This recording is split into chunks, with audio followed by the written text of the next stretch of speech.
Hey everyone, I'm Vishaka, a senior solutions architect at NVIDIA. You have heard me saying this line in every video, but it took me 8 years to get here. And if there's one thing I have learned in all of these years, it is this. Time is the most expensive cost in your career because skills can be learned, mistakes can be fixed, but the years you spent lost or moving in the wrong direction, you don't really get that back. So in the next 8 minutes, I want to share those lessons with you. And to make it easier to follow, I have organized these lessons into 5 levels. Each of these levels represent different phases of my career. Let's get started.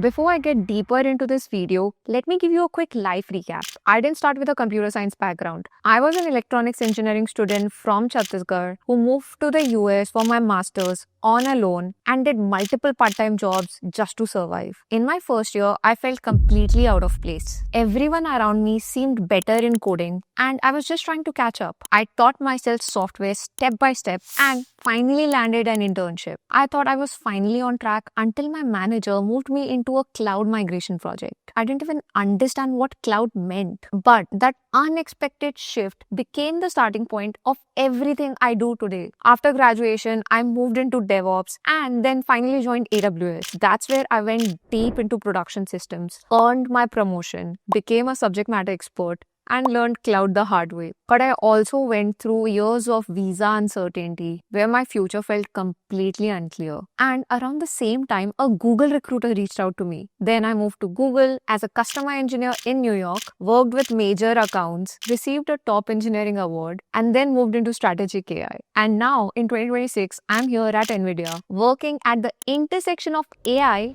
and infrastructure.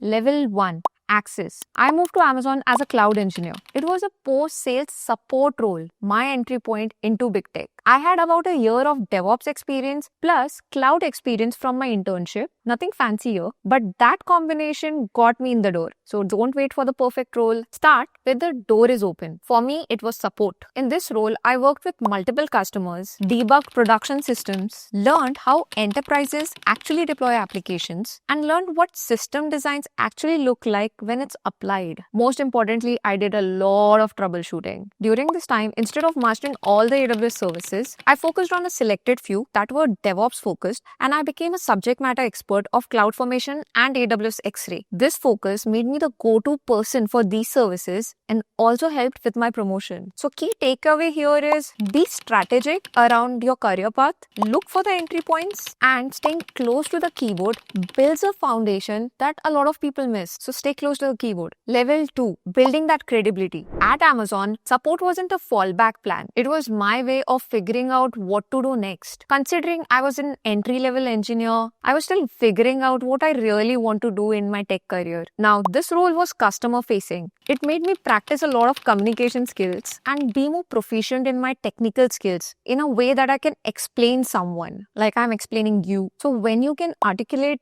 technical problems and solutions clearly, that makes you credible. One key point here is staying close to customer makes you build up a lot of skills that you don't know. It basically makes you practice those AWS leadership skills. Taking ownership, learn and be curious, think big, bias of action, and so much more. So after I could establish myself as a credible person, I wanted to grow. Now to do that, I had to dive deeper into AWS cloud architectures. What's the whole end-to-end observability stack? How are these backend systems designed? And this is the time when I started focusing on Kubernetes. After 2 years at Amazon, I knew the platform inside out, and that's what made the next move possible. Level 3. Clarity. By now, I knew Kubernetes and DevOps were my niche. So I stayed active on LinkedIn, and that's how a Google recruiter reached out to me for a customer engineer role. I wasn't really sure what I was signing up for, so I made friends with my Google recruiter and asked a bunch of questions. I literally bugged them. The recruiter really helped me understand how this role was a shift from post-sales to pre-sales. Now, the main blocker here was I was proficient in AWS, not in Google Cloud. That made me really nervous about the interview. But again, here my recruiter helped me. They clarified that as long as I could translate core concepts of cloud and show that I was cloud literate, I'd be fine. Now, when I was prepping for this interview, I sharpened my Kubernetes skills with a CKAD course because I knew K8s was critical for this role. Now at Google, I wasn't fixing systems. Now the switch here was in post-sales, I was translating technical requirements into technical solutions. In pre-sales, I was translating business requirements into technical requirements and then into technical solutions. You see the hop? Google taught me how businesses actually think and how architectures connect to use cases. This move from Amazon to Google wasn't a leap. It was a shift from reactive to proactive thinking. Customer engineers who understand the backends have an edge, and Amazon gave me that. Level 4.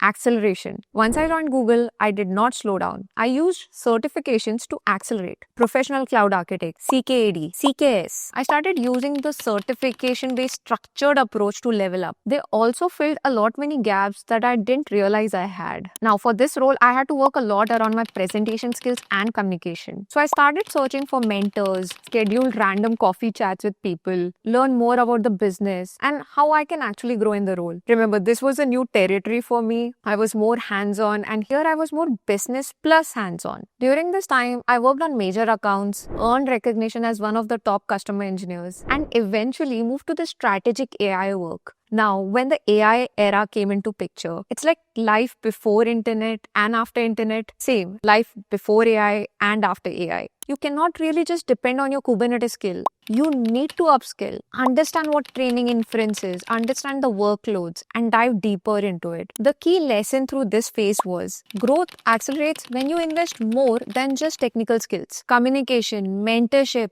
visibility compound your impact faster than coding alone ever will. Level 5. Impact. Amazon gave me cloud depth, Google gave me Kubernetes and architecture, and NVIDIA is now making me experience AI. My entry into NVIDIA came from building a strong foundation into AI and infrastructure operations. So I started connecting my cloud DevOps experience with AI. How these models run, how are they deployed in production, how's the performance evaluated. Once I started diving deeper into all these things, I could figure out what's next. Today, I work on AI inference, deploying and optimizing models at scale. My move to NVIDIA wasn't random. Being close to AI infrastructure at Google opened that door for me. So I kept my eyes open and was ready to adapt. And wasn't like, no, I feel scared in like entering into AI, being a DevOps specialist, etc., etc. So the key here is if you follow where the learning is, the right opportunities will pull you forward. Staying close to the keyboard is what keeps you relevant long term. So don't move away from it